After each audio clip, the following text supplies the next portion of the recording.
minutes to, or no? Should I start then?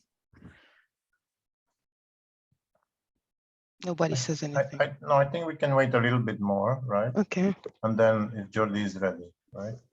Are you ready at any time? I'm good to go whenever. I think we can wait a bit more, right? Because maybe some people are a bit late. As you wish. I mean, you're the chair. Yeah, I thought about waiting like 4 or 5 minutes more just to let people come if so. Thank you. So welcome. Thank you for joining us.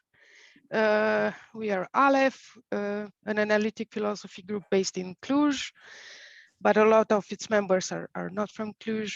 In any case, we are mostly sustained by the University Babeș-Bolyai in Cluj and STAR. We have Jordi Fairhurst. Yeah, Jordi Fairhurst. I'm sorry, Jordi, if I'm pronouncing this completely wrongly. With us, who is a PhD student at the University of Balearic Islands. He studies Wittgenstein. He wrote on Wittgenstein quite a lot lately, and he's going to speak about Wittgenstein and deep disagreements today. Well, first of all, thank you very much for inviting me to give this talk. I'll just share my screen now, just because I've got some slides.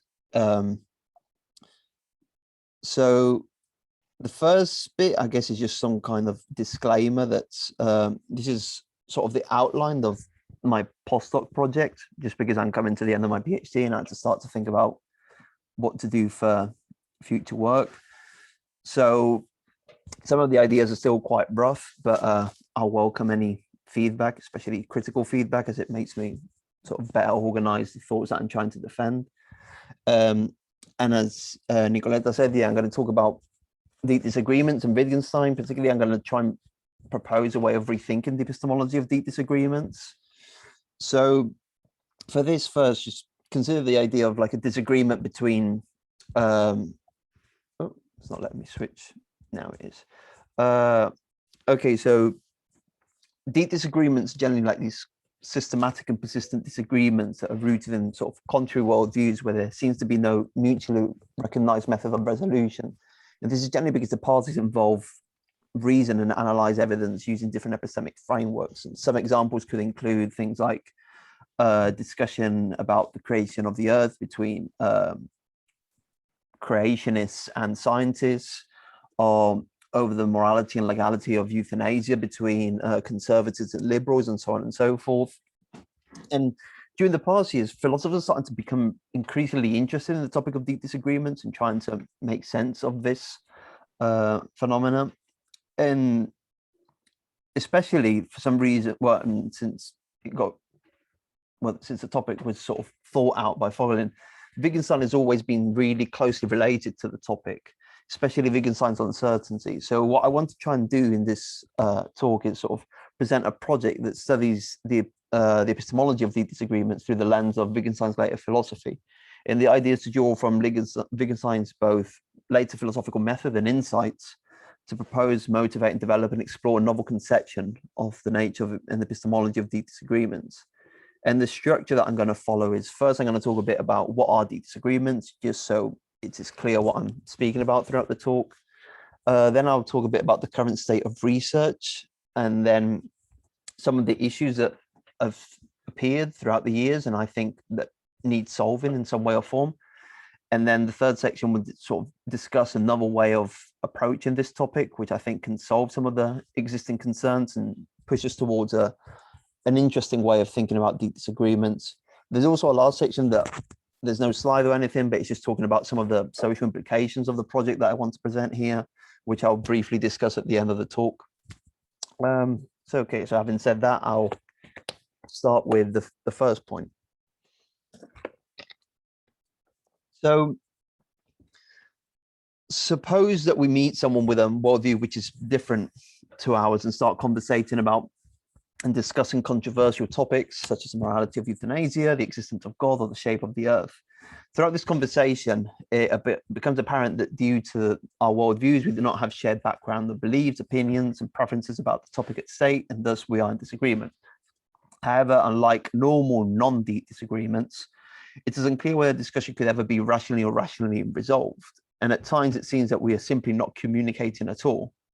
For instance, we may be in a situation where we present evidence and arguments to support our claims throughout the discussion, and the other person not only rejects them, but simply seems to think that it's not even an argument or evidence at all. So if anyone has experienced something like this, then they've probably been part of what philosophers are calling a deep disagreement. To better understand deep disagreements, I think it's important first to briefly discuss what are normal non-deep disagreements, as it sort of gives us a little contrast and we can understand where the points of difference appear. So to do this, imagine a normal disagreement between Taylor and Alex, who have gone hiking, and due to some time constraints and tiredness have decided that they want to get home as fast as possible. They want to take the shortest route. And we're going to assume that they're walking on a flat surface and that there's no flat surface and that there's no hills or anything. So after making this decision, Taylor and Alex look at all the routes that are available on the map and try and determine which is the fastest one, so they can get home the quickest and without getting extremely tired. And throughout these calculations, both Alex and Taylor come out with different answers. Alex says that the fastest path, the shortest path is path A, while Taylor says it's path B. So in principle, this sort of ordinary disagreement has a rational resolution. Either two friends, in the PowerPoint, you'll see an example about tipping. I'm going to talk about walking just because I find it more entertaining.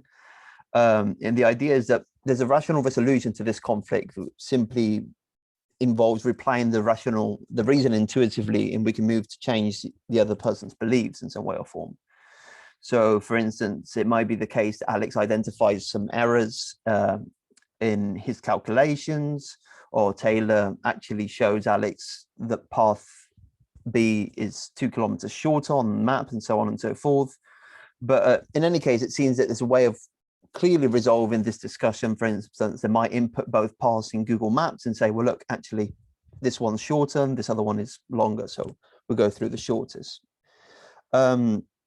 So we have a marginal disagreement, and we have sort of a quick rational resolution to it.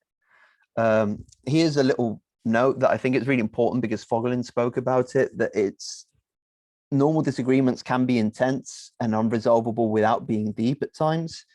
So for instance, Taylor may argue himself blue in the face, trying to convince Alex of the fact that route A is shorter without succeeding. And the explanation here might be that Alex is just dense or pig-headed, and this matter could be settled beyond doubt with an impartial spectator, but Alex just does not want to be an impartial spectator. The issue is that in deep disagreements, as we will see, even when the parties may be unbiased and free of prejudice, consistent, coherent, precise, and rigorous, yet they still disagree. That's because they disagree profoundly and just not marginally. So what's interesting for our purposes is that deep disagreements don't seem to work in this way. They are profound disagreements that are rooted in complete opposite worldviews where there's generally no clear or mutually recognized method of resolution.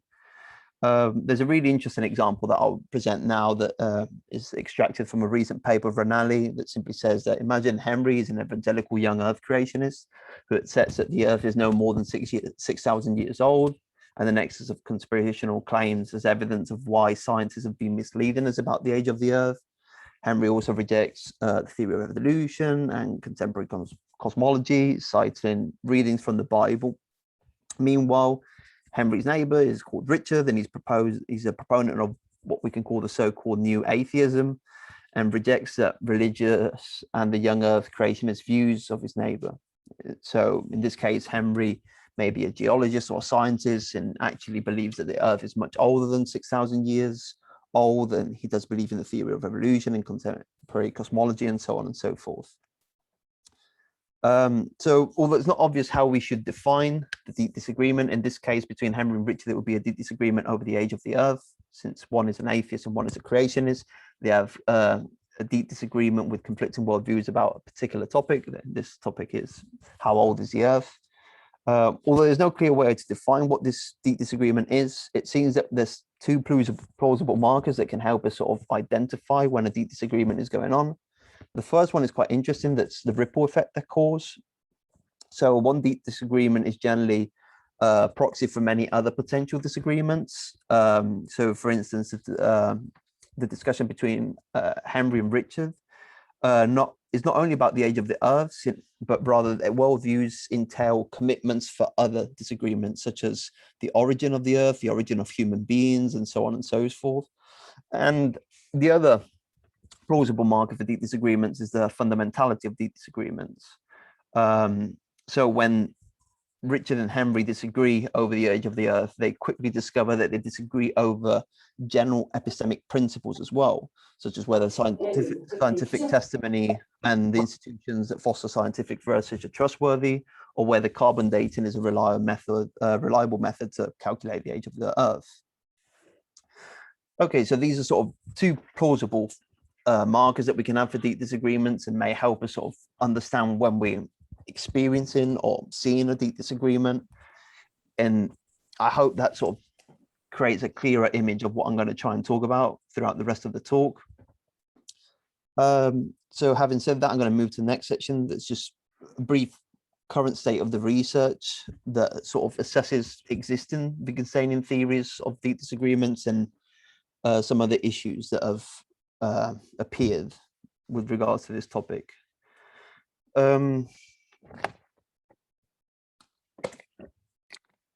So Wittgenstein has been at the heart of the epistemology of deep disagreement since the very inception of this topic in Foglin's paper from 1985, The Logic of Deep Disagreements. And it seems particularly that Wittgenstein's uncertainty has dominated his influence in the study of deep disagreements. So, well, for anyone that hasn't read Uncertainty, this is just a spoiler about what the book is about. I'm just assuming everyone has read something or has some idea about it. But a central theme in Uncertainty is that rational evaluation generally presupposes fixed hinge commitments. Some philosophers, by the way, use other notions instead of hinge commitments, just framework propositions or certainties. These terminological differences for my talk are not that relevant, so I'll just use the term hinge commitments. And hinge commitments are just the fundamental presuppositions of one world's view, which are exempt from rational evaluation and are presupposed by our epistemic practices of giving reasons for belief and doubt. So since the metaphor of hinges has played a central role in the scholarship of uncertainty, Wittgensteinian theories of deep disagreements, led by Duncan Pritchard, have generally characterized deep disagreements as disagreements over the hinge commitments of one world's view. So before exploring this idea further and how these theories have been developed, I think it's interesting to sort of see this idea in practice and then go into the specifics. So imagine a deep disagreement between a skeptic about the past who thinks that we have no evidence against the hypothesis that the Earth was created only minutes ago, and a geologist who seems to issue claims inconsistent with the skeptic's view, insofar he routinely makes epistemic claims about the distant past, like we know that those boulders are millions of years old. We can easily imagine the geologist marshalling evidence from fossil records and various deductive considerations against the skeptic claims. However, as Koleva observes, these geological beliefs about the specific age of the Earth could only be justified by taking for granted that the Earth had existed for a very long time. Only that way could fossils and other evidence be brought to bear on the issue of the specific age of the Earth. And the same would apply for any argument or evidence that the skeptic may bring to the table.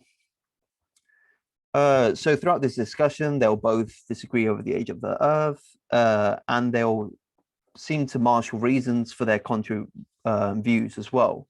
So the application of the Wittgensteinian idea here is that the reasons they offer and the positions they presuppose, the reasons they offer for their position presuppose more basic commitments about the existence of the Earth. In the geologist's case, it's that it's a natural occurring phenomena stretching into the distant past. And in the young Earth creationist case, is that it's not a naturally occurring phenomenon and that it doesn't stretch into the distant past. Instead, it's very cosmologically young. So the deep disagreement here between the geologist and the skeptic about the past is a disagreement over these different hinge commitments of their respective worldviews. These hinge commitments, as I explained before, are just the basic presuppositions of their epistemic practices. So their beliefs and claims about the age of the earth and the reasons they offer to support them can only be understood and justified by taking for granted the basic hinge commitments on which their worldviews rely on. So having sort of briefly explained this view, we can now turn to Hinge epistemology. So since Wittgenstein theory of the disagreement depends on a particular conception of hinge commitments, this means that how we're going to formulate our Wittgensteinian theory of disagreement depends on how we understand these hinge commitments. And this means that Wittgensteinian theories of disagreements have usually been based on hinge epistemology. So I'm hoping that hinge epistemology is a term that's much more familiar. So hinge epistemology is just an umbrella term for a diverse group of epistemological theories about justification and knowledge that expand on Wittgenstein concepts of hinges. So as explained before, hinges or hinge commitments can be loosely understood as the basic presuppositions of one worldview. However, what the nature of these hinges is meant to be remains highly controversial among Wittgensteinians. The epistemological theories that comprise hinge epistemology are generally classified into two opposed camps in virtue of how they conceive these hinges. So on the one hand, we have a family of non-epistemic theories, which defended by authors such as Moyle, Sharrock, Scholl, and Pritchard, which share the core claim that hinges are outside the scope of rational evaluation and lack epistemic properties, i.e. they're not in the space of epistemic reasons and they can't be subject to epistemic appraisal, i.e. they can't be assessed in terms of truth and justifiedness or even knowledge. And on the other hand, we have the epistemic theories defended by authors such as Cush or Wright or Williams, who argue that hinges are within the scope of rational evaluation and do have epistemic properties, albeit in some non-paradigmatic way. Since we got time, I'll discuss some examples as it may clear up what I want to try and do later. So within non-epistemic theories, we can find those who endorse non-propositionalism, the thesis that hinge commitments aren't true threats and thus are not really propositions. Instead, they are non-factual rules. This is endorsed by authors such as Moyle, Sharrock, who holds that hinges non-factual rules that we have an attitude of animal certainty towards. So hinges are sort of animal and reflective ways of acting whose formulation misleads us into thinking that they're actually empirical propositions. And on Moyle, Sharrock's interpretation, regardless of whether these hinges are instinctive, natural, i.e. something we have naturally, or second nature, something that's been installed in us via education and habits, any utterance of these hinge commitments is no more than the verbalization of a disposition of a living creature, which is manifested in his or her way of acting in that certainty. The example that is generally given for this is the I have a body. Something that's not a claim that we try to justify. It's not even a proposition. It's just something that we show in our reflective way of acting. When we act as we have a body. It's not something we doubt. It's something we act in certainty in whichever context. However, there are also non-epistemic theories that endorse who actually reject the claim of non-propositionalism. So this is an example is Pritchard, who holds that hinge commitments are propositions. The issue is that they're just not believable. And his argument is roughly this. The first premise simply states that there's a normative profile to beliefs, i.e. beliefs and dogmatic attitudes are responsive to epistemic reasons of some kind. The second premise states that our attitudes towards hinge propositions are in their nature unresponsive to epistemic reasons. This is because these hinges are necessary for our belief systems and they're optimally certain, but nevertheless immune to rational doubt or support. And this leads to the conclusion that we should endorse a non-belief theory about hinges because our attitudes are hinges, not beliefs or any other kind of doxastic attitude, since they're unresponsive to reasons. And on the epistemic side of these theories, we find that they also defend that hinges are not rules, but rather propositions, and at least in some contexts cannot be evidentially justified. However, we broaden our conception of what warrants include also non-evidential ways of justifying, such as entitlement. We actually can see how Wittgenstein or how these hinges can be justified in some way or form. So for instance, Wright argues that Hinge commitments are propositions that are in the scope of rational evaluation because we have some kind of non-evidential entitlement to accept them or accept their truth, which is a positive epistemic attitude. Furthermore, well, I won't go into Williams' proposal because that starts talking about knowledge, and for the purposes here, I don't want to get into that big mess. But what's important for our purposes here is that defendants of the Wittgensteinian theory of deep disagreements agree that Hinge commitments play a fundamental role in deep disagreements. The dispute simply arises from the Hinge theory they employ to explain deep disagreements and the Hinge commitments they involve.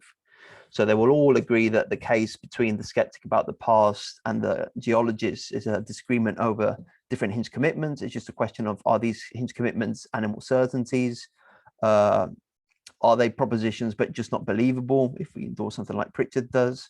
Or are they propositions of which we have some kind of non-evidential entitlement to accept, if we follow something like Wright? If someone's interested about this, there's a paper of Ranalli explaining really well how different Hinge epistemology applies to different kinds of deep disagreements. Or better said, how each Hinge epistemology can apply to a theory of deep disagreements, which is really interesting and a lot more detailed than what I'm going to do here. But for our purposes, this should suffice. So we see that where the dispute arises between Wittgensteinian theories of deep disagreements is simply what Hinge epistemology are we going to use? Which one captures the epistemology of deep disagreements correctly? Which takes me to the third section of my paper, where I'm going to try and propose my project regarding how we should move from here on. So the standard approach to Wittgensteinian theories of deep disagreements is generally marked by putting forward an exclusively correct theory which claims to explain everything essential about deep disagreements and their Hinge commitments. So the Wittgensteinian theory of deep disagreements one develops will vary in virtue of the specific Hinge theory one inputs to the explanation of deep disagreements. And the hypothesis here seems to be that the characteristics of deep disagreements are not merely specific to one example. Instead, deep disagreements display some kind of like theoretical unity, and it's the job of a Wittgensteinian theory of deep disagreements to explain this. In other words, it's assumed that the nature of deep disagreements and their Hinge commitments is epistemologically uniform, and that in consequence, it can only be adequately explained by one true global theory. And this has sort of resulted in a stalemate between competing theories with no clear path to resolution. Each theory sort of believes that it's constructing the only true global theory, and there's just a long-standing dispute. So what I propose is to develop a novel Wittgensteinian approach to the deep disagreements that resolves the stalemate and sort of overcome some of the limitations of the standard approach of constructing Wittgensteinian theories of these disagreements. So as a framework to do this, I propose using both Wittgenstein's later written work on deep disagreements, which has been widely discussed in the literature, and his philosophical method, which is unfortunately widely ignored in the literature. And more specifically, what I want to do is develop some kind of piecemeal Wittgensteinian epistemology of deep disagreements, that where the objective is to seek to clarify different aspects of deep disagreements and their respective Hinge commitments on a case-by-case basis by means of a variety of local descriptions. So to do this initially against existent Wittgensteinian theories of deep disagreements, I defend that it's a mistake to assume that deep disagreements and the Hinge commitments are epistemologically uniform, can only be adequately explained by one true global theory. And this is because deep disagreements are complex phenomena that cannot be reduced to common genus of epistemological features or theoretical unity, as it overlooks the particularities they exhibit in different situations. So the idea is that deep disagreements form a complex unity in terms of family resemblance, where we simply have a unified network of crisscrossing similarities and kinships within between the different deep disagreements, but there's simply no epistemological uniformity or theoretical unity within these cases. So the task of my project will be to identify how the characteristics of deep disagreements and the Hinge commitments vary on a case-by-case basis. So some of the possibilities that I've examined that I think quite plausible are as follow. The first one is simply to see how Hinge commitments vary on a case-by-case basis depending on the field which is being discussed. So we may have a situation where hinge commitments are epistemic within certain fields such as mathematics or physics, where we have deep disagreements. It's simply that the hinge commitments are treated like propositions that are within the space of reasons. Meanwhile, in other fields, such as, for example, the classical ones are like something like religion or ethics, where there may be non-epistemic, and thus the difference here, or the different kind of the different types of deep disagreements, is just a result of the field within which the deep disagreement takes place. However, I also believe it's important examining other possibilities. So a few examples are the idea that the characteristics of deep disagreements and its hinge commitments may vary in virtue of the context in which the deep disagreement occurs. So for instance, it's not the same to have these kind of discussions in a formal setting. For example, we may have a deep disagreement in philosophy between a realist and an anti-realist about a topic at hand, and they may treat their basic commitments in this attitude of certainty. And it's really different to have some kind of deep disagreement at the bar at 3 o'clock in the morning. Our attitudes towards our certainties vary drastically in both contexts. And it may be even the case that the same hinge commitment that we were defending adamantly, where we were treating epistemically within one context, becomes non-epistemic in another. So I think everyone that's been to a conference in person sees that some deep disagreements about important philosophical issues are quite epistemic within the conference, but after a few drinks after the conference, suddenly everything becomes quite non-epistemic, and rationality goes a bit out the window, unfortunately. So that would be an example. I think the other examples of how the sort of the epistemological features of deep disagreements and the hinge commitments can vary involve the level of education of the parties involved, or even the culture and social distance between parties, which is really interesting. So for instance, the way I treat my hinge commitments and the attitude I have towards them may vary in virtue if I'm speaking to, for example, a mentor who's helped me throughout my development as a PhD student. Even though it's a hinge commitment and it's something that's basic, presupposed in my worldview, I may have a different attitude towards it than when I'm discussing with someone who I do not know in any way or form, or I don't have any kind of intellectual respect for, and things like that. So it's really interesting to see how social and cultural distance between parties may affect our attitude toward these hinge commitments, and see if whether they are epistemic or non-epistemic. This also may open the possibility, I haven't explored it yet, but it would be interesting to see how this relates to issues regarding epistemic injustice and so on. So the idea is that once we identify these relevant variants, I want to argue that every deep disagreement and its hinge commitments involve certain particularities that demand local descriptions and clarifications, and not global theories. And the idea here is that the mistake of existing Wittgensteinian theories of deep disagreements is not that they say nothing helpful about deep disagreements. It is rather that each theory claims to explain everything essential about this phenomena. And it's for this reason that there is this current stalemate. But what I propose is that if we rectify these theories by restricting them to local descriptions that clarify the epistemology or particular types of deep disagreements and their respective hinge commitments, it seems we can move away from this stalemate. So accordingly, within my proposed sort of piecemeal Wittgensteinian epistemology of deep disagreements, existing Wittgensteinian theories of deep disagreements would just be interpreted as complementary and local descriptions which clarify the epistemology of particular types of deep disagreements. And the choice of one local description rather than another simply depends on the characteristics exhibited by the deep disagreement and its hinge commitments. And the idea is that by adopting a methodology which seems to be more in line with Wittgenstein's later philosophy, we can provide a more novel and attractive and complete way of thinking about the disagreements, and it furthers our understanding of this essential part of our lives. And relatedly, I also think it's important to explore whether hinge-based and uncertainty-focused account of deep disagreements is the best Wittgensteinian description for some deep disagreements. So in recent years, there has been some philosophers that have refrained from using a hinge-based view to construct a theory of deep disagreements. An example is by Lavoreiro. Oh, I got a surname wrong. Sorry, Victoria, because I know you're in here somewhere. So she's recently shown that The disagreements are better understood by examining Wittgenstein's remarks in his lectures on religious belief, where he suggests that these disagreements are a consequence of parties using different pictures. And there has been other examples along these lines.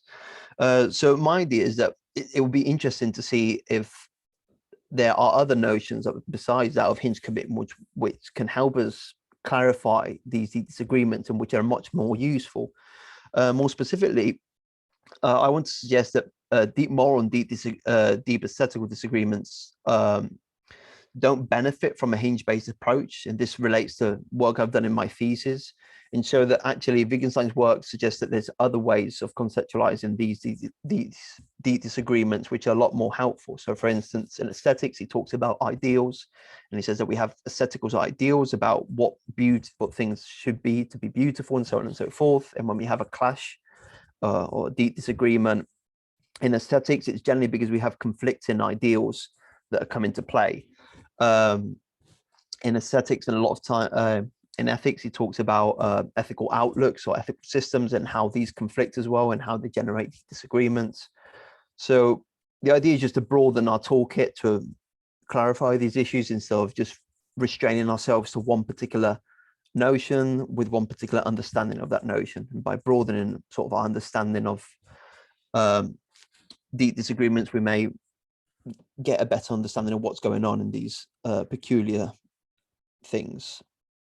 So this is just coming to the end of the talk.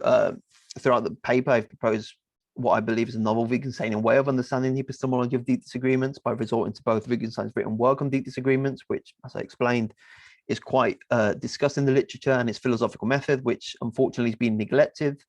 So on this account, existing Wittgensteinian theories of deep disagreements and their respective hinge theories are to be interpreted as complementary local descriptions of particular types of deep disagreements. And what I want to finalize my talk with is simply a brief remark about some of the implications of this project. So one interesting implication is the relation of Wittgenstein's philosophy to the social issues surrounding deep disagreements. So deep disagreements are often heated and controversial clashes which raise many important social and even moral issues, such as the polarization and social conflict between different cultures, societies, and social groups.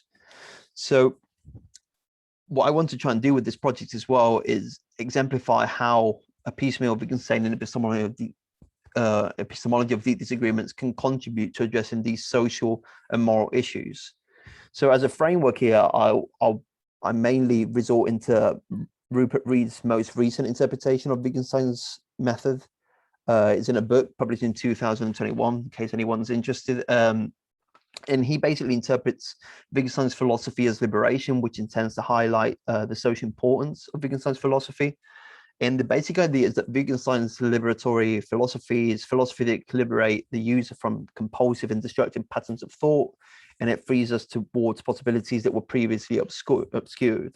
So I think this interpretation that Reed advances provides quite an interesting template to develop educational resources applying this liberatory philosophy, which can be implemented at different stages of education to encourage people to think clearly about the disagreements in which they engage in.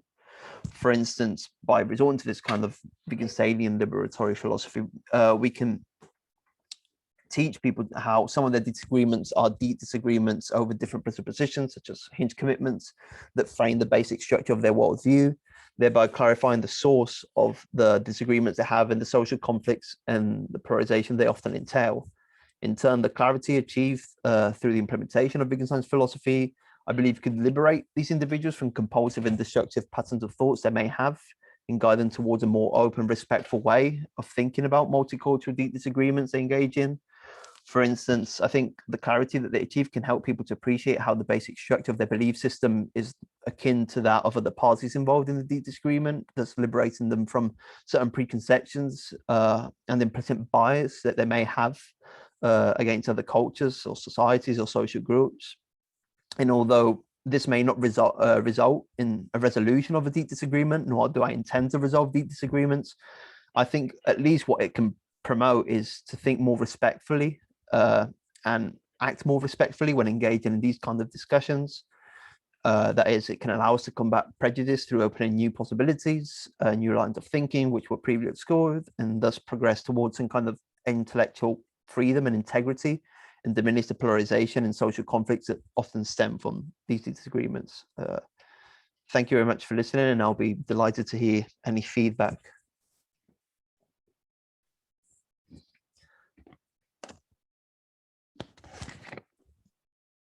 Can you hear me? Thank you very much, Jordi. That was really interesting. I'm looking forward to hearing comments and discussions on this and questions. If you have a question, please use the raise hand function or drop a message in the chat. So.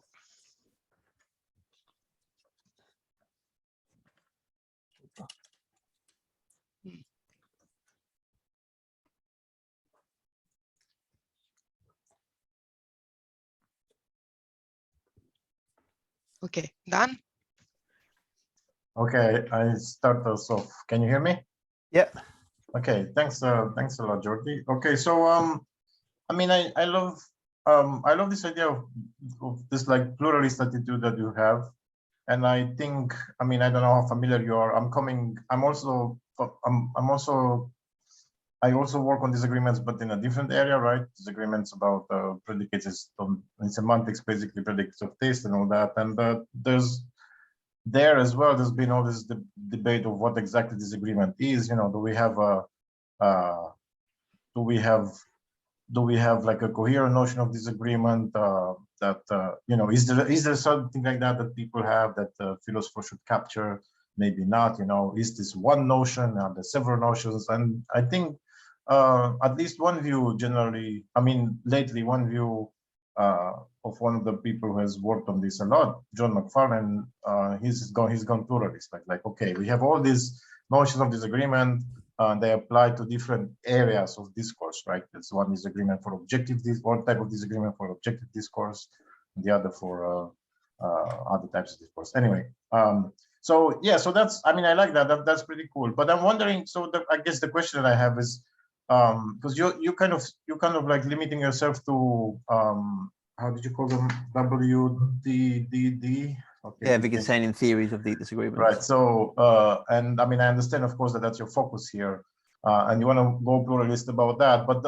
The question that I have, or the worry that I have, is that once you open the door to pluralism, why stop only to this Wittgensteinian things? Because then you can, like, combine all kinds of views about the disagreement, and maybe, possibly because they're so multifaceted and so a lot of variation there, you might even have a better chance to explain all the ways of deeply disagreeing using all these other theories, right? Maybe, maybe the notion of a hinge doesn't apply to all of them, or maybe it does. So I don't like, yeah. So that's kind of the question, to see why stop here, or is there an argument to stop here? Right. Sorry, No. It's really curious. Thank you.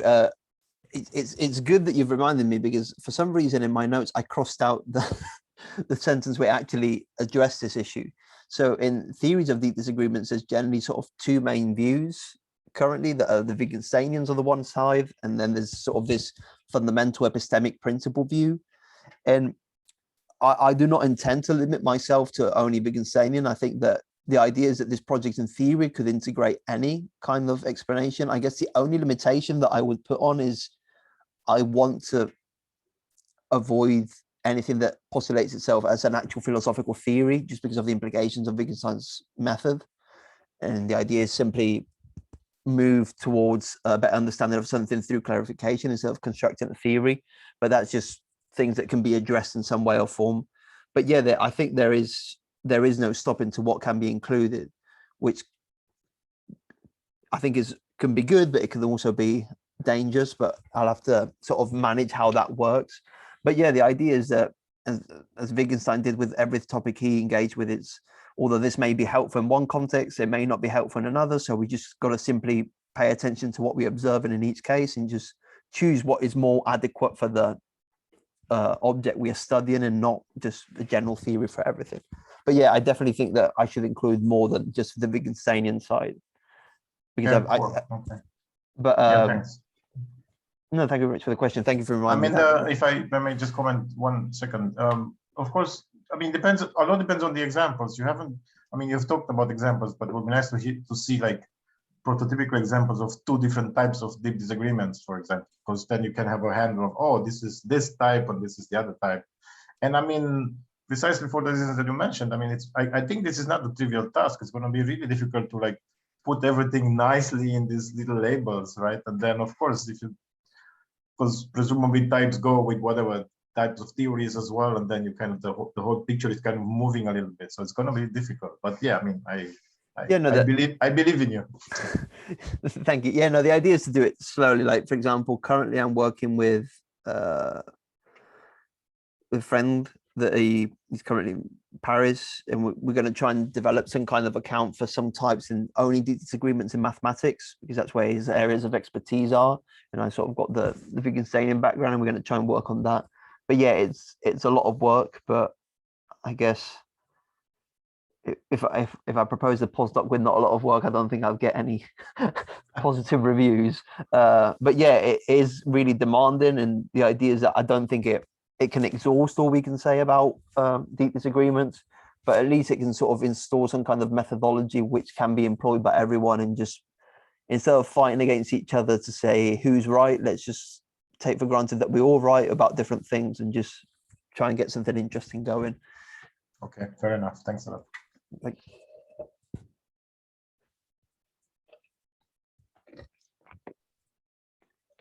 Any other questions?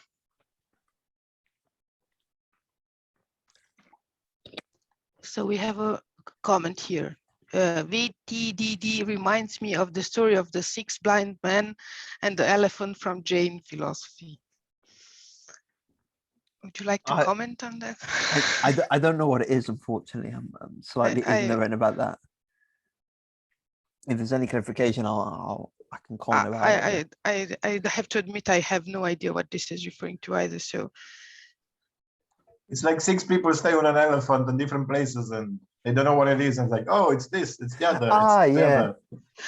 Okay. Okay. Yeah, I guess it makes sense. It's just the issue that we got in this context is that like not even the elephant is clear, unfortunately. It's just like a weird blurb that we don't really know how to define yet. But yeah, it's a similar kind of situation that we got to see the same phenomena from different points of view instead of just generating a global theory. In fact, much of this project actually it's inspired by Oskar Ikuuzela, who's a Wittgensteinian scholar, who proposed something similar, but talking about ethics and normative ethical theories. And he basically said that in a similar vein, that the problem with existing normative theories and ethics is that they try to say everything there is to say about good, and just completely going and not paying attention to the fact that good is a concept of family resemblance that has no strict definition, and it has different facets. And though that means that all these normative theories are actually not incompatible, but actually sort of you can construct this hybrid view of some sorts,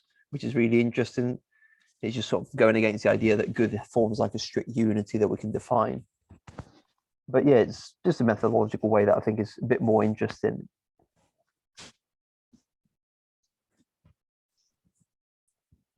Okay.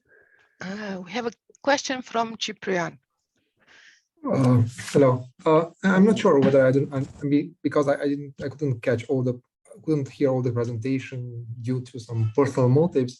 I'm not sure whether I understood you well. So you try to understand from a Wittgensteinian point of view, the deep disagreement, the commitments that come with deep disagreements. But do you have in plan? Do you think that by acknowledging this, by trying to have this contextualized perspective on these commitments, also provide some sort of solution to solve these disagreements, or is simply a map that you want to to have on this issue? I mean, is there any kind of correlation between understanding these deep disagreements and solving, or at least hinting to some sort of solution? There is a path towards understanding how they're resolved. So generally, when we do theories of deep disagreements, we try and understand how they're born, how they appear, where does this phenomenon start, and what is the source of resolution? Like, are there, for example, are they irresolvable, or are they resolvable through only irrational means, or are they resolvable through rational means? As I said at the end of the talk, I don't want to commit to any kind of perspective regarding how we can solve them, because I think that's something that exceeds at least my power. I can't go around telling people how they should resolve their disagreements. If someone wants to continue being in deep disagreement with someone, there's nothing I can do.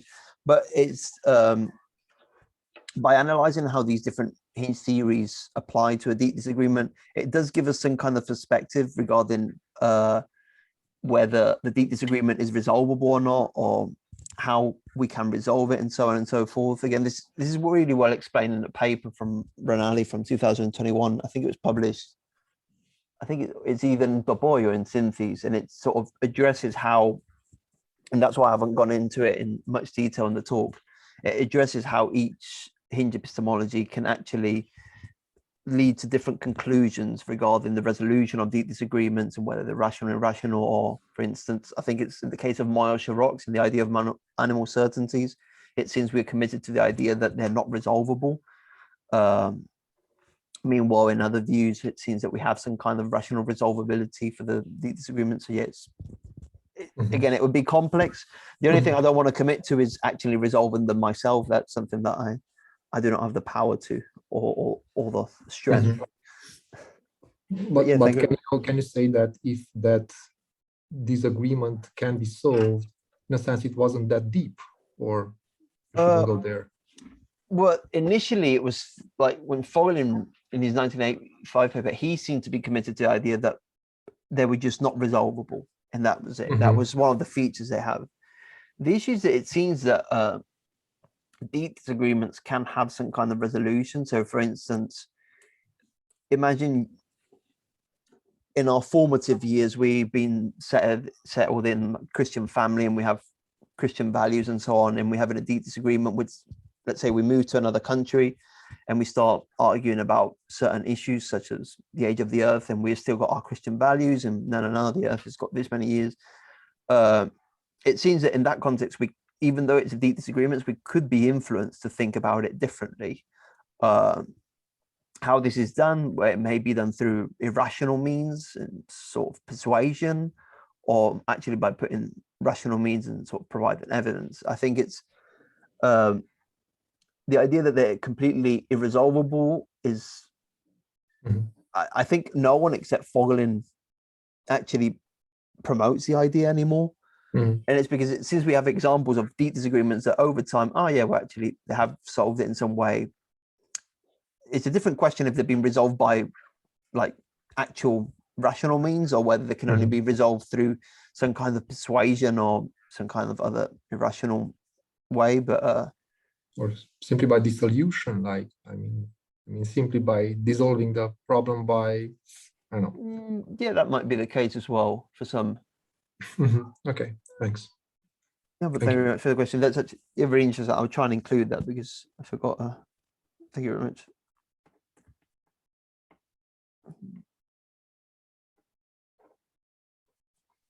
Other questions? Okay, I have a couple then. Okay, so let me start with the first one. Then we'll see if somebody else wants to shot at this. I mean, the way you describe this categorization, or I don't know, perspicuous presentation, if you want to use a, right? That's what you are talking about here. If you want to use a Wittgensteinian term, right? To just map everything. This sounds very much to me as an Austrian project. It's kind of the same thing, right? And I don't see how this fits well with your concerns about Wittgenstein methodology as described by Kusela and all the rest. I don't see how this could help us stop doing philosophy or stop concerning ourselves with the problems you are facing, because that would be the main message of that type of interpretation of Wittgenstein's methodology, right? Yeah, but I strictly avoided the, so I do not, I mainly talked about Rupert Reed's interpretation of Wittgenstein's methodology for that reason, and I sort of refrain from using Oskari's, because the only point I want to emphasize in this case about Wittgenstein's methodology is just the approach of doing things in a piecemeal manner instead of just trying to explain everything in one go, but rather focus on different aspects. But I do not intend in the project, I'd say, although it's Wittgensteinian inspired and hence the word Wittgensteinian, I don't want it to be Wittgenstein itself. So it's, for example, some work like Oskari's, which is really good exegetically, it's not a question of like, well, yeah, that's the right interpretation, so we should move on and defend that. No, I just want to focus on an aspect that I find interesting about Wittgenstein's methodology, which may not be exegetically correct, but that's not my primary worry. It's rather trying to use some of his work to make sense of current issues. So in that sense, yeah, it may be dishonest to that kind of interpretation of Wittgenstein's method, but the idea here is just to emphasize the way of approaching things in a piecemeal manner and by sort of particular and contextual investigations itself, a broad global theory about something. No, I just asked because my impression was that you kind of bought the whole deal, the whole package, you know, the yeah, no theory, no, okay. Yeah, no, the no theory bit I do want to include to an extent, but that at the end of the day, it's just the idea that, yeah, no, I'm guessing that I prefer the idea of simply using certain notions to clarify something going on instead of just generating a theory, which seems to be a lot more confusing. But I guess they're just labels. I don't know to what point it actually affects.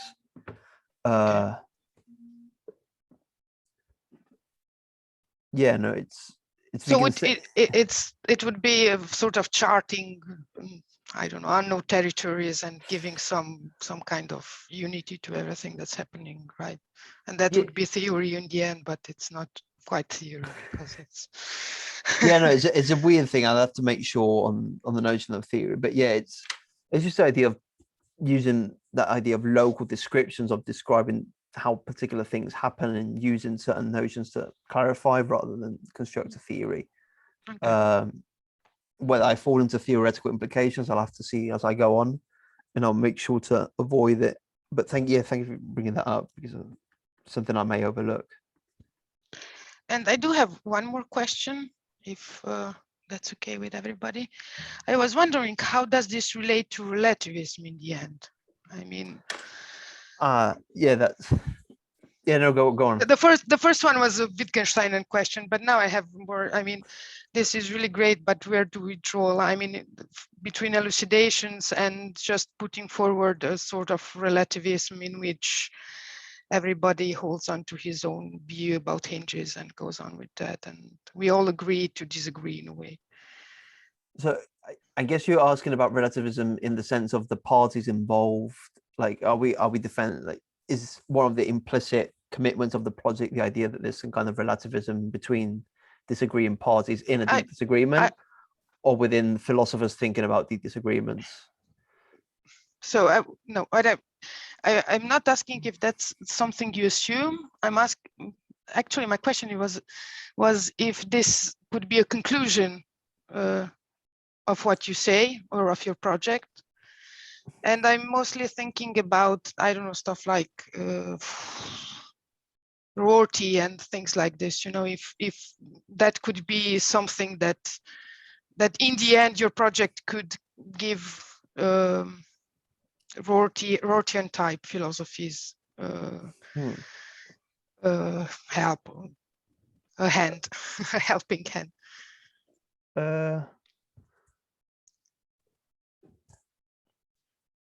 I do not know. I think because I've always thought the reason my brain is going slow is because generally when the topic of relativism appears with Hinge Epistemology, and that is simply because it's a question of like, well, are all Hinge commitments okay, and as everything goes or not? But as a theoretical implication of the project itself, I guess it wouldn't be relativist insofar there may be views of Hinge commitments that are just mistaken. It's not an issue of like, it's not everything goes, or okay, in that sense, like we can still construct a mistaken theory of the disagreements. Like, not, although my project wants to try and reinterpret existing theories, if there's one that just simply is adamantly wrong, it would be excluded because it doesn't give us any helpful insight towards how deep disagreements work, if that makes sense. Okay, but does your project involve the possibility of declaring a hinge proposition as being false, for example? Or are Okay. incorrect or something like that? Okay. It's not in the sense that everything goes, but in the sense that, I don't know. Okay, no, I think I understand it better. So, yeah, for example, epistemic theories of Hinge epistemology accept the idea that there are propositions and therefore they're truth, that they're either true or false, and that's it. So, for instance, when we talk about a deep disagreement, I'm just trying to think of the best way to explain this without generating confusion. So there's a difference between what a party's epistemic attitude may be towards their hinge commitments and what they actually are. So, for instance, imagine the case again of a Christian who is a creationist, and one of the hinge commitments within their view is that, yeah, the earth is 6,000 years old, and that's it.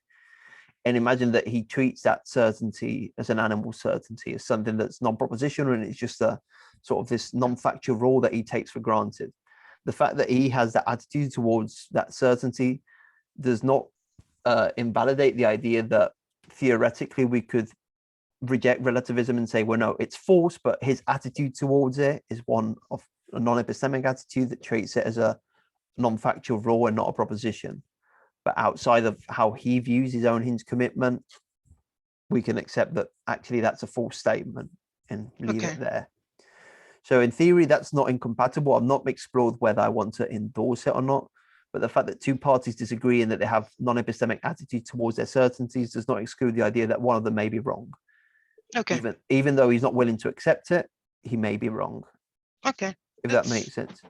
Yeah, that's cool. If it has that implication, I like it.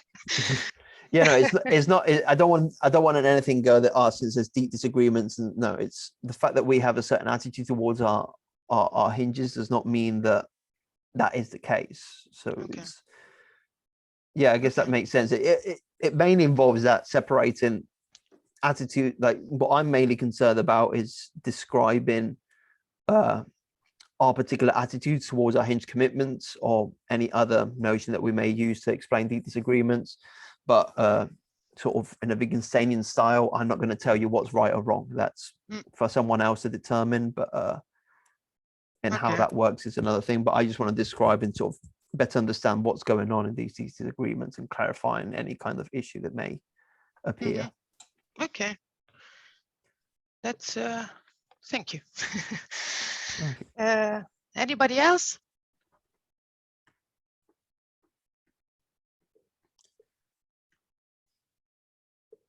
Dan has another question.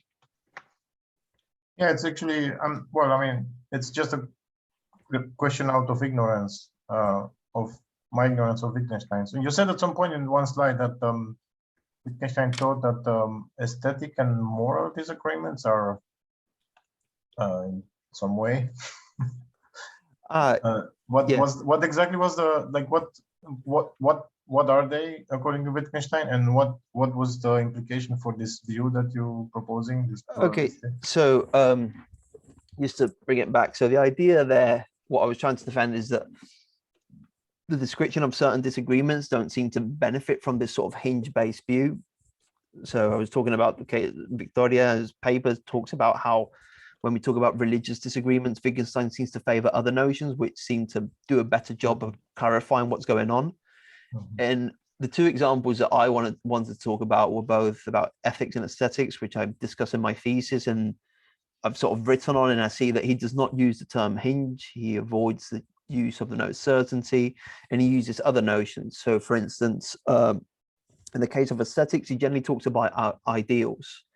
And he says that generally when we have a disagreement, the issue is that there's a clash of ideals, and you won't be able to understand the other party unless you understand what's involved in that ideal. So, for example, you cannot understand why someone that was born during the classical era of music finds something beautiful unless you understand some of the rules of harmony of that time. And unless you get into that mindset, it's simply not possible. So in here we have a conflict of ideals instead of a conflict of hinges. It's just an easier way to explain what's going on.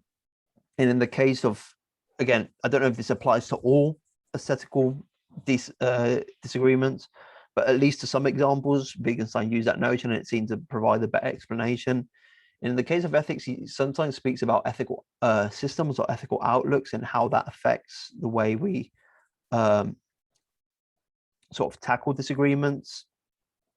And yeah, so for example, he talks about a discussion between a Christian and a Nietzschean about a moral dilemma. And he says, well, how you resolve the dilemma or whether it can be called a dilemma at all is just a question of what ethical system are you working with? Are you a Christian? Are you a Nietzschean?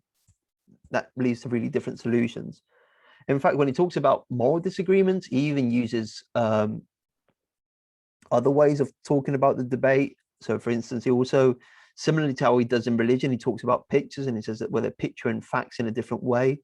Because the idea is that when we produce a moral judgment about an action, we're emphasizing certain features as morally relevant and casting away others. So the idea is that in a moral disagreement, what we try and do with the other party is sort of emphasize those features they're not seeing and try and change their mind about the issue. So again, the notion of picture becomes really interesting in that case. He talks about a court of law analogy where we just simply try and reorganize facts and just hope that causes an impression on someone, and that's not much else.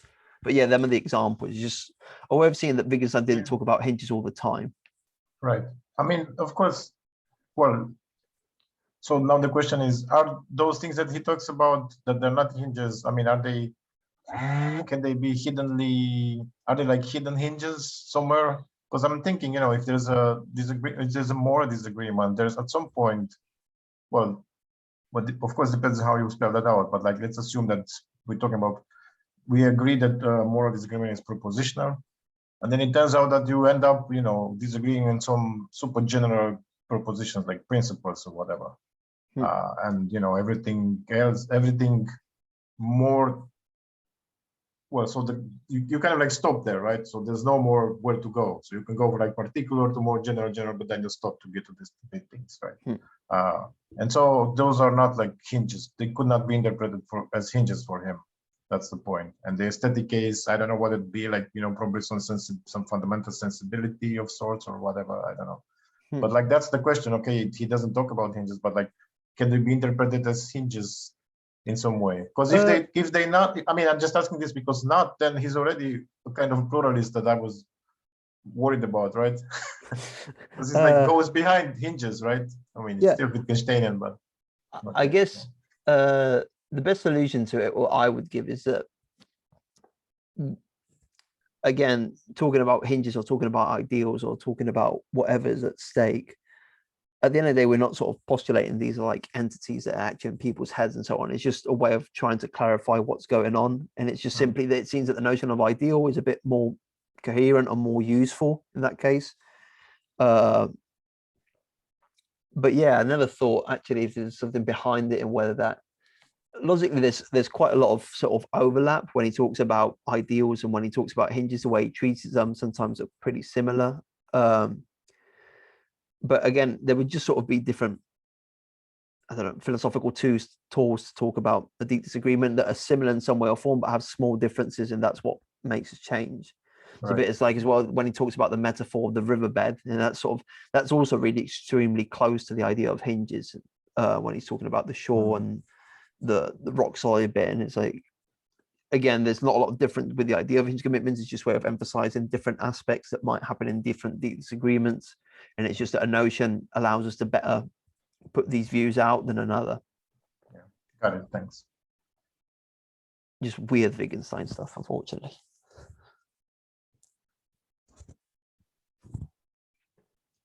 Any other questions?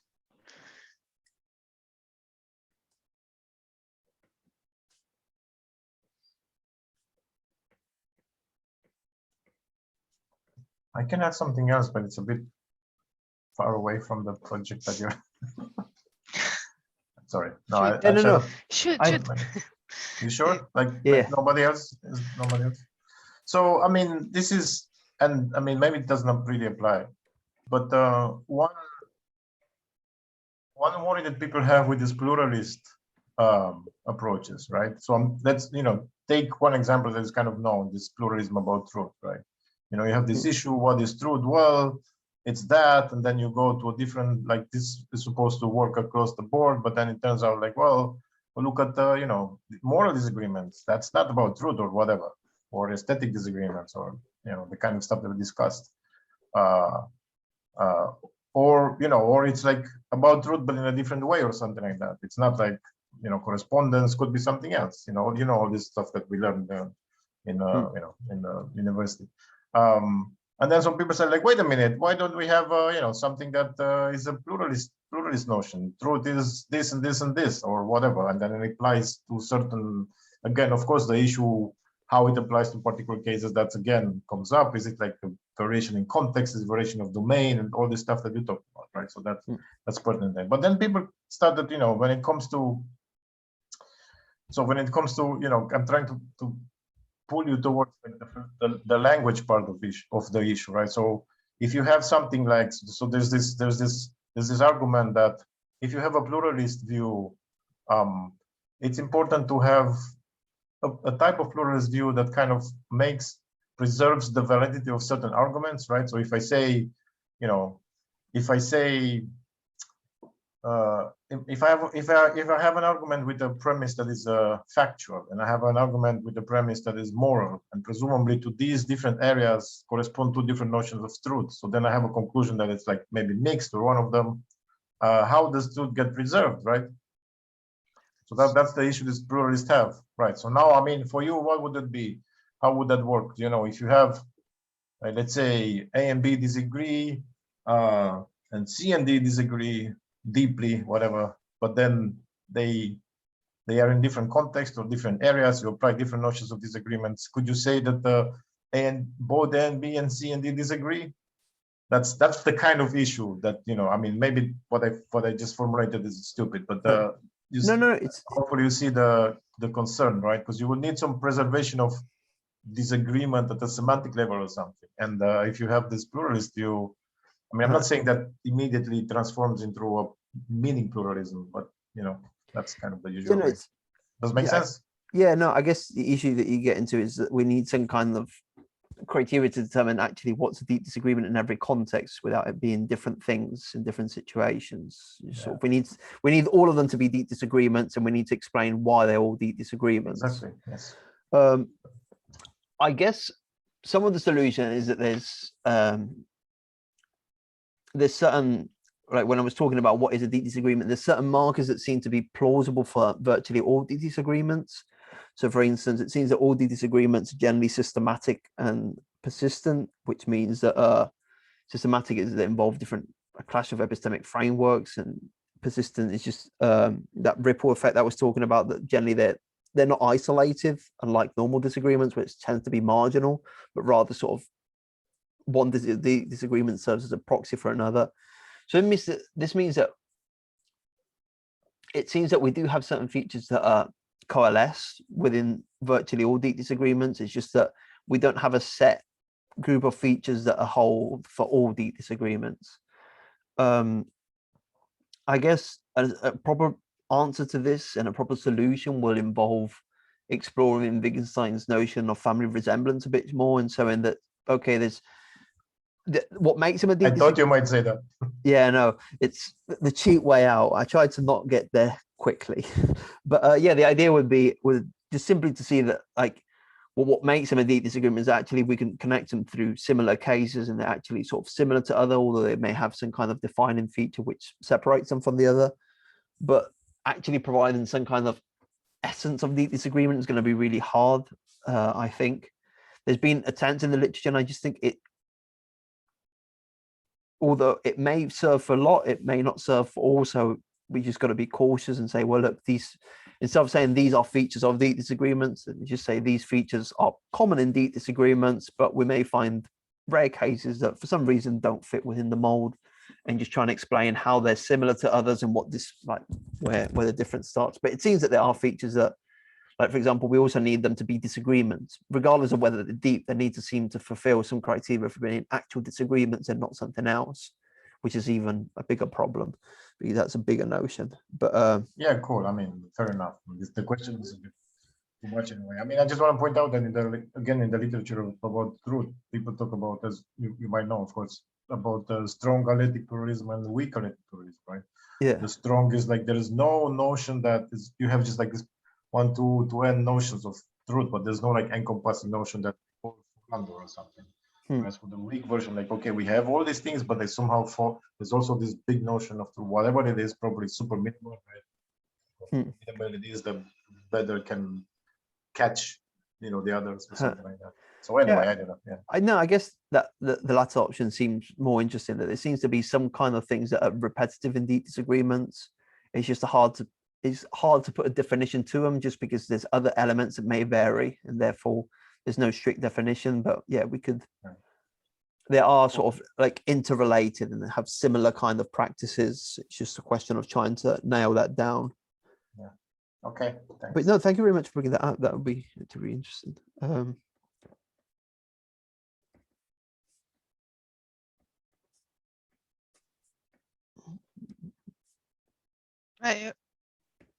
Does anybody have any questions? No, I just wanted to add to that. I guess if you have a solution which relies on hinges for each and every instance of deep disagreement, you don't have this problem. You just have this problem if you want to introduce, because you say deep disagreements are those stuff that are solved by, I don't know, by clarifying that there are different hinge propositions involved and so on and so forth. If you want to introduce something else, then you have this problem, I think. Yeah, no, because like Wittgenstein theories are deep disagreements. They all agree that deep disagreements are just deep disagreements over the hinge commitments of one worldview. But the problem is that I cannot endorse that because it doesn't exhaust what I want to say about deep disagreements. So it would be a helpful definition for some types, but not for all types. And that's, I think it's just that the hard bit is going back and back to the point where we have something that serves for everything, which I don't think I don't think I'll produce an interesting definition. It would be something sort of quite trivial. But that's actually a good, I mean, sorry, Victoria has a question. Yeah, sorry, Victoria. Can you hear us, Victoria?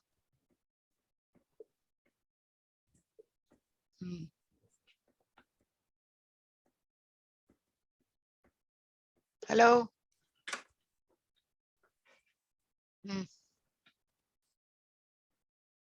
Victoria? Trying to. No, I don't know if she. Could you drop us a message in the chat?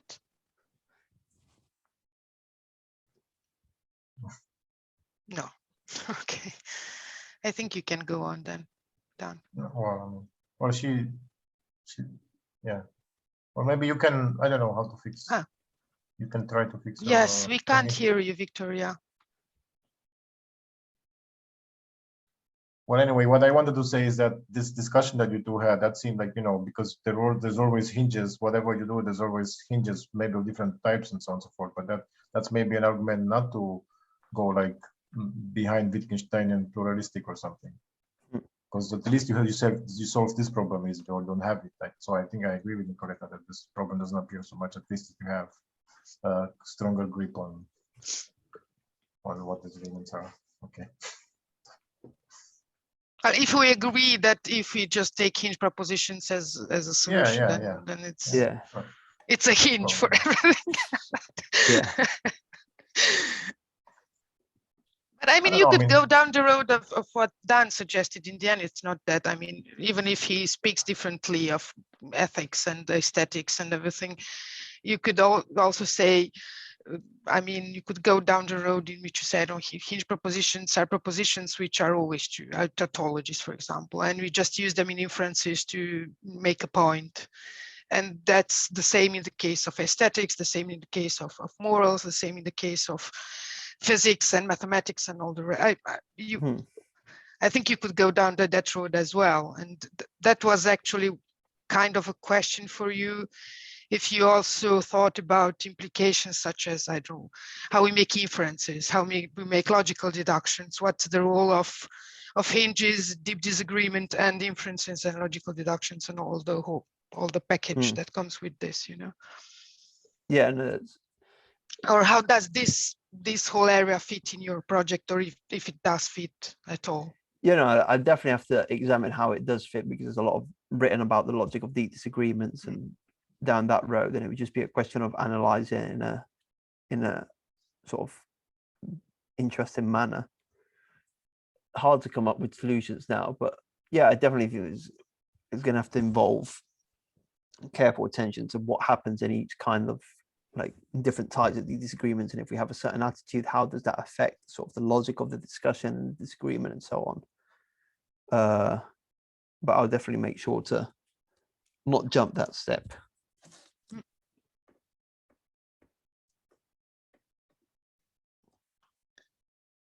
I don't know if Victoria can hear us now.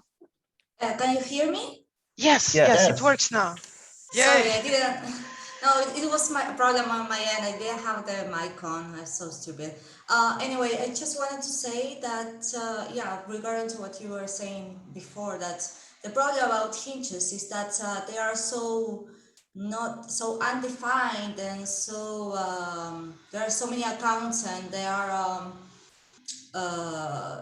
they have like these properties. Sometimes they are propositions, they can be practices or whatever. So if you want to find the hinges, you can always find hinges, you know. It's for me, that's it's like, it's really hard to argue that there are no hinges, because if you want to find them, of course they're going to be there to be found. So I think that Jordi perhaps was saying that we should go for what is the best explanation to it, and sometimes it is hinges, sometimes it is not. So I was wondering whether, Jordi, that's a problem for you to argue against hinges, in the sense that you can always find them, or and whether this idea of what is the best explanation of different cases is a good strategy towards sometimes using hinges and sometimes not. I don't know if I made myself Yeah, no, clear. so, you know, it's really interesting, because the idea in that case would be that, yeah, we probably can find hinges, because it's quite a useful sort of theoretical tool to just account for different kinds of disagreements and so on. But along the lines of what you were saying, I'd say that the best explanation is not necessarily the one we can apply to everything. It's one that brings out all the details that are interesting to that particular situation. And although hinge commitments are really good to explain a lot of instances, they can sometimes miss the mark when trying to account for the details of a particular example. So your paper discusses really well the case of religious disagreements, and how they're, as an object, like, if we treat both the notion of hinge commitments and the both notion of pictures, for example, in that case, they're both used as objects, as comparisons to see, like, let's bring out certain features which are interesting in these disagreements. And it's simply that pictures work better. It's just not much else. So that means that, yeah, theoretically we could speak about deep religious disagreements, deep moral disagreements, deep ethical, aesthetical disagreements in terms of hinge commitments. It's just that it fails to bring out some of the intricacies that are involved in these kind of discussions. And it's just a choice.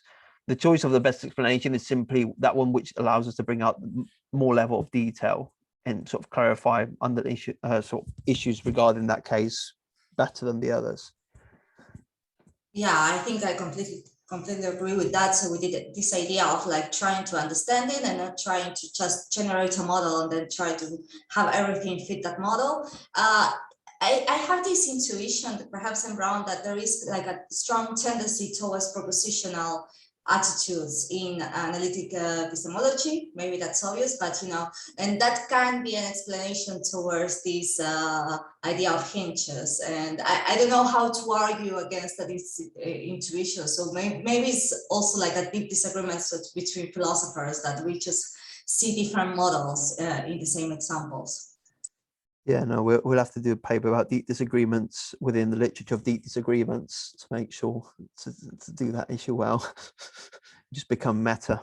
I don't know how many metas, but or There's too what many should be methods. There's too many methods. Yeah, I think there was a paper about that recently. That's how many metas is meta enough? Like, we got to put an end to some point.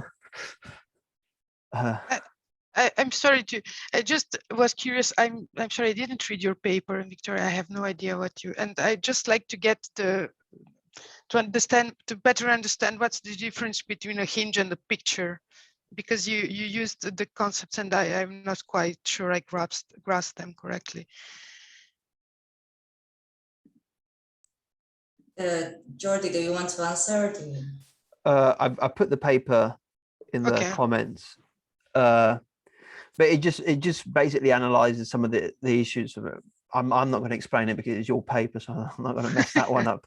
I'm not going to take the burden of explaining that. But yeah, it's really interesting because it just emphasizes some of the sort of issues that underlie when we try and use the notion of hinge for everything. And like Victoria's paper, I spoke of hers because I find it a really good example, but there's loads of other insane philosophers that have shown that in some contexts, it's, for example, it's convenient to talk about forms of life instead of talking about hinge commitments and so on and so forth. So it's just a question of like, let's see what's the most useful tool we've got here instead of just going to the first one that works, because it may provide really interesting explanations and discussions about a particular topic. Yeah, sorry.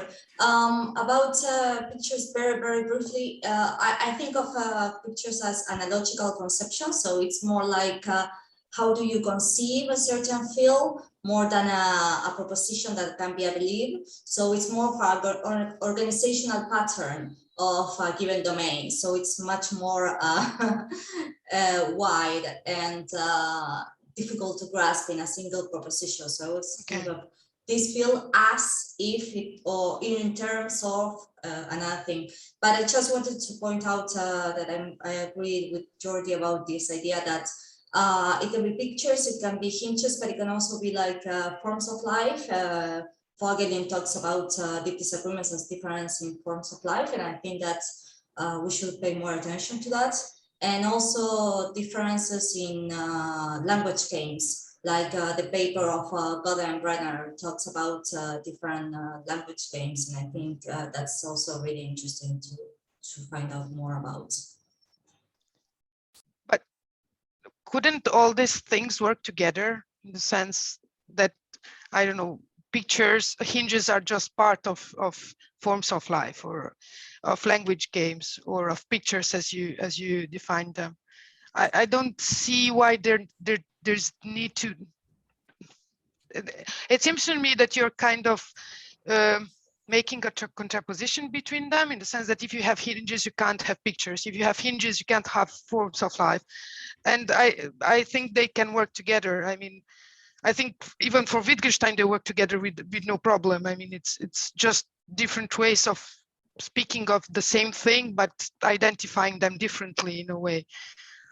Yeah, I agree, and I think that Jordi's project goes in that direction. I think that you can see them as different, seeing the same thing from different angles. Exactly. But also like these Russian dolls, like hinges perhaps are the most the smallest. minimal. Yeah, and then you have pictures, and then you have language games, and then you have forms of life, and then you have the form of life that we are all in. So perhaps it's not just different angles, but different kind of how far back you go.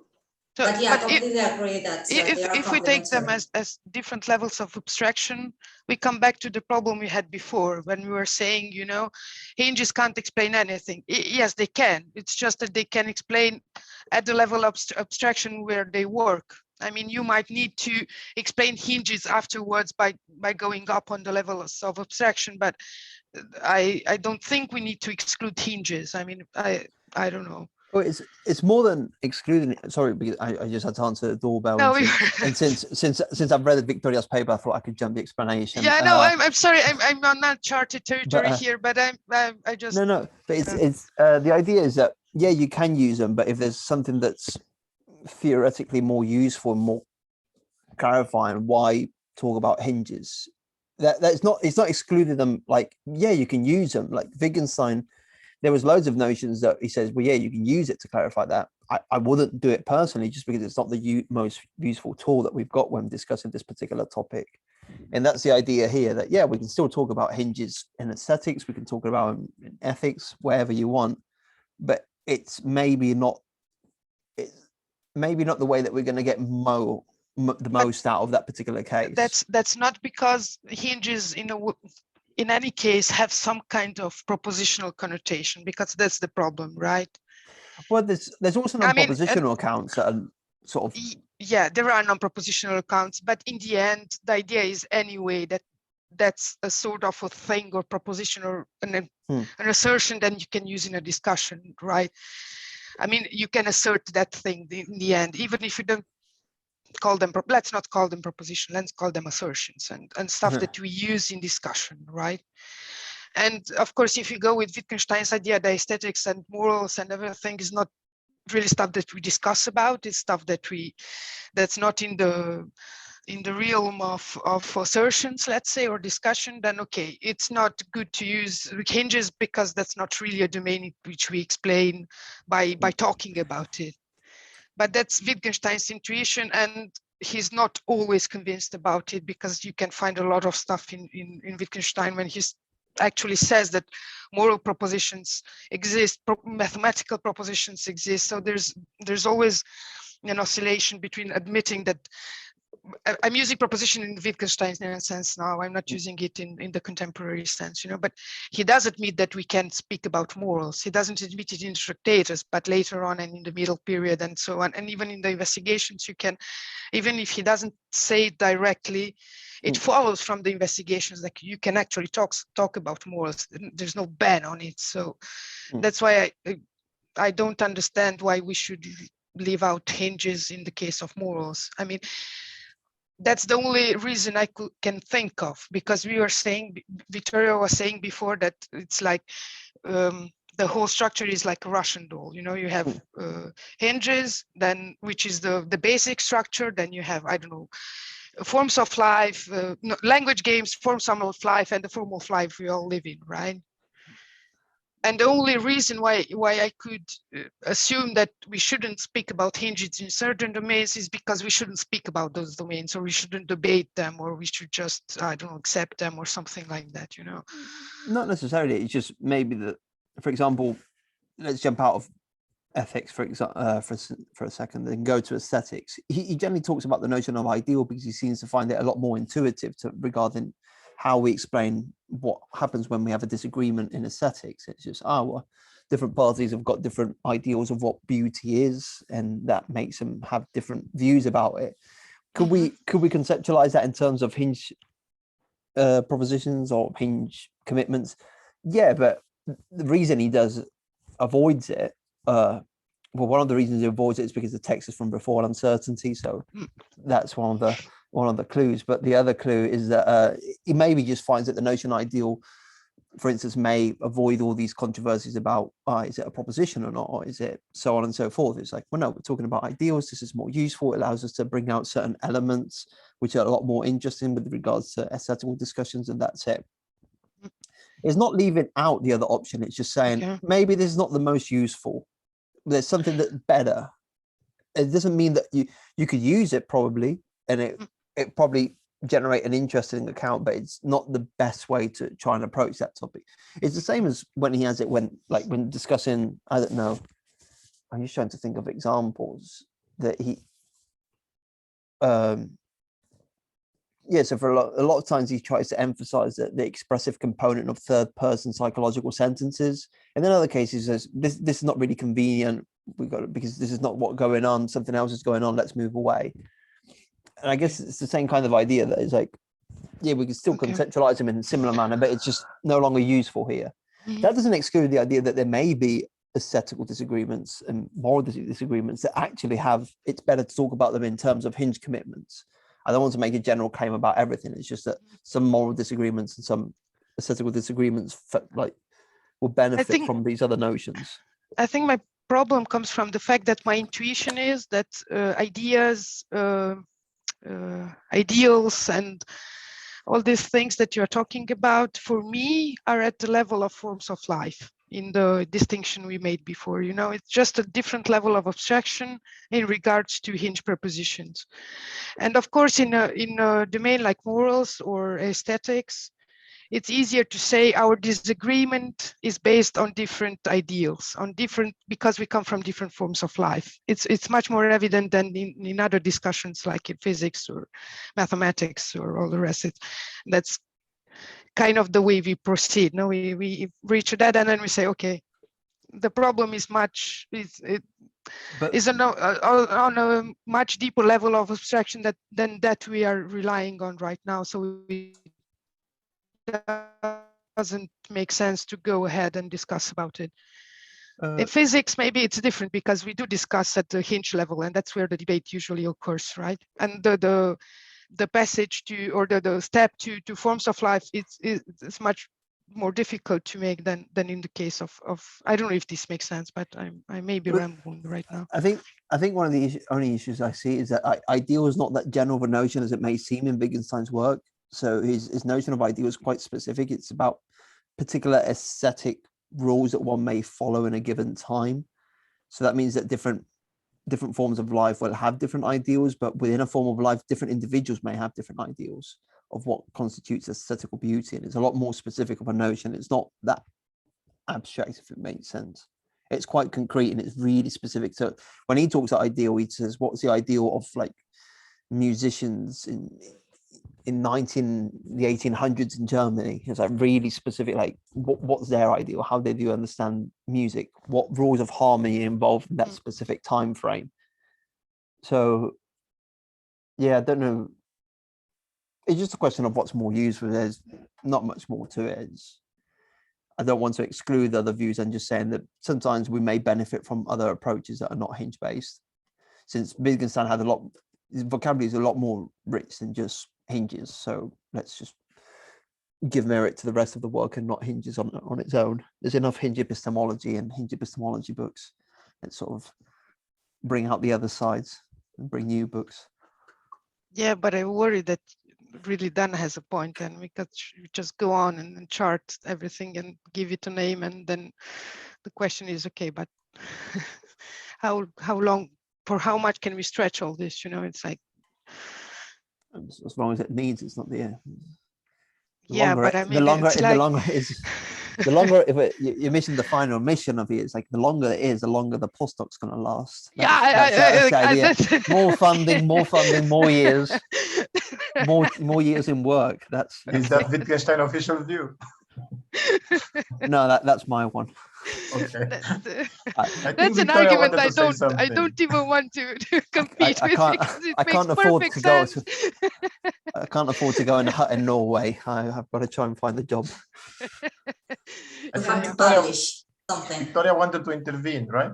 No, I just saying that I don't know if you what it is for you, Jordi, to talk about the disagreements, but for me, they are a very special case to just see these in work, to see how forms of life and language game and hinges and all those things can interact, because there is something I found, especially when you analyze actual cases, or as close as you can get to actual cases, you see that deep disagreements are really interesting and complex phenomena that has to do a lot with the epistemic side of beliefs and evidence and methods, but also with sense making, what makes sense, what is absurd, also with values and with identification. It has to do with the polarization and so on and so forth. So I think that perhaps we are talking about these disagreements because they have this capacity of going beyond just the disagreements in beliefs. And that's the difference between like normal, non-deep and deep disagreements, and also the degree. So I think that this can be an excellent like case study to see all these Wittgenstein epistemological conceptions in work, and also perhaps some of these conceptions are too wide, too coarse-grained. Like, for example, forms of life can be like too big, or worldview can be like too big to actually do some explaining when you go to an actual case. So that's what I wanted to say, that deep disagreements have like at least for me, I don't know, Jordi, if you agree, like this potential of being very a good field to study these things in action, and also that you have to concentrate on actual cases so that you can see the the details of it. You know, along those lines, for example, it's the issue like these past weeks, month and so, I've been working on that, on the example of deep mathematical disagreements. And it's sort of fascinating to see that there's even sort of non-epistemic cases, which sort of blow my mind. I had no knowledge of, well, not deep knowledge of mathematics. Fortunately, the co-author has. And you start to delve into these issues and see that actually, well, yeah, it's a lot deeper than what we thought, ironically. But yeah, I agree with what Victoria was saying along that intervention. It's just a question of, since there's so much variety of what's going on and how people are interacting, it's interesting to sort of open up to new notions and new perspectives that are not just Hinge. Can you give us an example of mathematical non-epistemic? Oh, well, that's what we're trying to argue, so we can't. We're still Sorry, looking then for a really good example. But when I got one, I'll send it to you. We're discussing, because it's sort of paper discussing Martin Kusch's sort of work on Wittgenstein and uncertainty, Wittgenstein, mathematics uncertainties, and we think there are we can find some examples of non-epistemic hinges in the case of mathematical deep disagreements, but it's just a question of finding a good example. But when I've got a really good one that I've got a few, but I don't trust them enough at the moment. Okay. When I've got a really good one, I'll let you know. But at the moment, I'm sort of I'm a bit on the fence of where we both are. We're not coming to a conclusion yet, but one will appear for sure. Okay, and we have another question from Dan. Sorry, this is a bit silly. I just wanted you guys to ask. I wanted to ask you if there's like some experimental work on with disagreement. I mean, I don't know how exactly that would look like. I know in the case of semantics, it's usually, you know, put people in front of a vignette or something, and somebody says blah, the other person says not blah, and then you're supposed to give a judgment or something. But I'm assuming that well, something similar maybe would happen with. So is there some experimental? Because of course that would be, you know, that would be useful for everybody, I suppose. I don't think there's much done within that line of experimental philosophy and deep disagreements, but I do plan to include it as a part of the project to try and see and conduct some kind of research to see let's see how people actually react to their attitudes and see if these Wittgensteinian notions are not just some weird theoretical thing philosophers speak about, but actually sort of help people to think clearly about what's going on. In fact, next Friday, I'm meant to give sort of more of a public talk on this topic, and I'm going to try and extract information from non-philosophical minds and see if I can, not a good experimental strategy, but at least a good way of approaching the topic and seeing if it actually makes sense and can be applied in some way or form to actual analysis. But okay, good luck. Yeah, this seems really interesting and a really long postdoc. That's I'd really like to see how this works out in the end. Yeah, no, the longer it is, the more time I can work, the less I've got to think about looking for work. So that's the strategy. That's the ultimate plan. 20-year postdoc, and I can live in peace. Oh yeah, I think that. Oh yeah. Well, 20-year postdoc also means it doesn't exist, but one can dream. What are you guys talking about? Doesn't exist. My dog was 3 years. So this is kind of it's like. I mean, yeah, no, it's so just many choices in the postdocs, right? Yeah, but 20-year postdoc, that would be. Well, I guess. I mean, the only one, the longest that I know are this is for 6 years. Yeah, in Portugal, yeah. 6 years postdoc. Oh, that's nice. Yeah. Well, there we go. I'm going to Portugal. It's nearby. I can walk there. Okay, so I just want to remind everyone that we're still being recorded. Yeah, we forgot about that, I think. Yeah. Anyway, Okay, so any other questions? No, I guess we covered all the topics. Yeah. Yes. Okay, then thank you very much. Thank you very much Thank for you the for questions accepting and the comments. the invitation, and yeah, thank you for attending and for the questions and everything. But thank you very much for having me and for inviting me in for all the discussion. I'll try and include it all and try and modify the project as much as I can. So again, thank you very much. Good luck with that, really. so Thank thanks all for coming. And you know, this is going on in the next semester as well. So we have 2 more talks this semester in February, and then we go on the whole year. So you're all obviously invited to participate whenever you can.